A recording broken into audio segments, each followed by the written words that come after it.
I want to talk to you about this book, The Way of Men, or the book you see on screen here.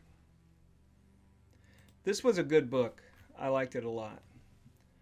So I want to discuss what I learned. In the preface, the author states that this book is not an advertisement of my own manhood or a boast to flatter the men of my own tribe. This book is my answer to the question, what is masculinity? If men are a certain way, and there is a way to be manly, then what is the way of men? Basically, this book defines what masculinity is, and it's not even quite 200 pages. So in the strength chapter, as you can see here, the author discusses why physical strength is important to men. Now, in the past, physical strength assisted men in hunting and fighting and so forth. We don't really have as much of that today. You can go to the store and buy your food. Not everybody gets in fights. You know, some people go through their whole life without ever being in a fight. You see. In the chapter on courage, he says that courage exercises strength. This basic push is the spark of courage. And courage is the animating spirit of masculinity. In the mastery chapter, Donovan says that mastery is a man's desire and ability to cultivate and demonstrate proficiency. In today's age, you don't really have to be so proficient. You know, in the old days, you had to be proficient at something, or you wouldn't be part of the group, or you'd be ostracized. I mean, there would always be something you could do, but in today's world, you can just be a loser and do nothing and still get by. In the chapter on honor, he says honor is concern for one's reputation, for strength, courage, and mastery within the context of an honor group comprised primarily of other men. Again, people can just sit at home, do nothing. If they have enough money, they could just be a hermit and have everything delivered to them and so forth. They don't have to be part of a group. They can be a loner. All right. In a chapter called On Being a Good Man, the author says there's a difference between being a good man and being good at being a man. Being a good man has to do with morality, ethics, and so forth. And being good at being a man is about the willingness and ableness to fulfill the natural role of men in a survival scenario. So if there's an SHTF situation, the man who's good at being a man will handle it. Now, it doesn't mean that he is ethical or moral. He's just good at being a man. In the Bonobo Masturbation Society chapter, Donovan compares two primate relatives, chimpanzees and bonobos. In the chimp society, this is a patriarchy. So the males rule, and sex is for mating. Males compete for sexual access to females. Homosexuality is uncommon. Now, in the bonobo society, which is a matriarchy, basically that's what we have today. Bonobos eat many of the same foods as chimpanzees, but they don't compete for food. Each mate waits his turn, so he doesn't compete for females.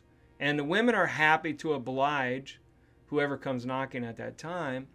And for the bonobos, sex is social. So they have homosexual and lesbian sex too. And the bonobo males don't know who their kids are. They don't really care who their kids are. It's just a matriarchy. And that's what we have in our country. At the end of the book, Donovan discusses globalism and how to start a gang. He says globalism is undermining our national identity and our connection to the government, which is true. And it's even worse today than it was when this book was written. Today, our country is losing its national identity.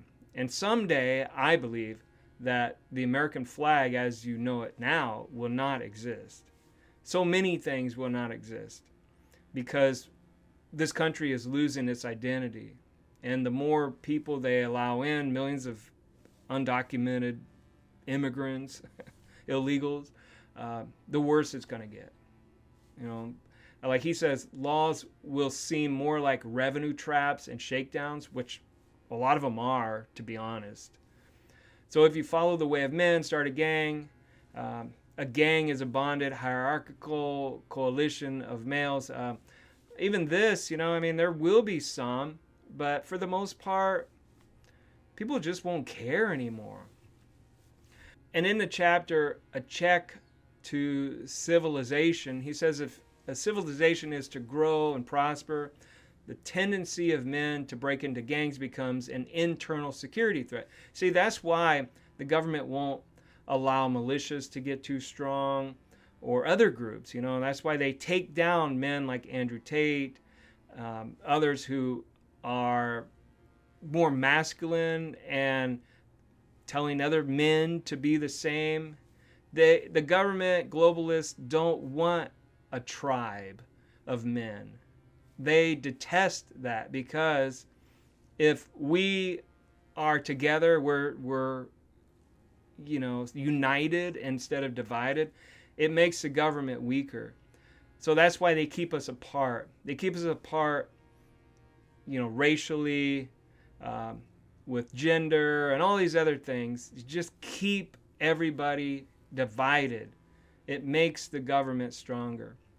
He also talks about different forms of masculinity today, since we're not out hunting and gathering. Like simulated masculinity, where men join the military or police force. Vicarious masculinity, playing survival games. Like the guys do when they're in militias. They go out to the woods and play these games. There's also economic aggression and gang activity. This is like economic competition. There's political competition, metaphorical, and aesthetic. Aesthetic masculinity is the focus of self-denial and denying himself of, his masculinity, really. And so, for religious reasons. So that's the book. I suggest you read it, but it will kind of depress you somewhat because what this guy talks about in the book is not exactly real today. I mean, maybe in some places, but in countries like the U.S., all the so-called gangs have been beaten down, and government is the gang that's in charge. The cops are the gangs, and everybody else is at their mercy. And so that's it.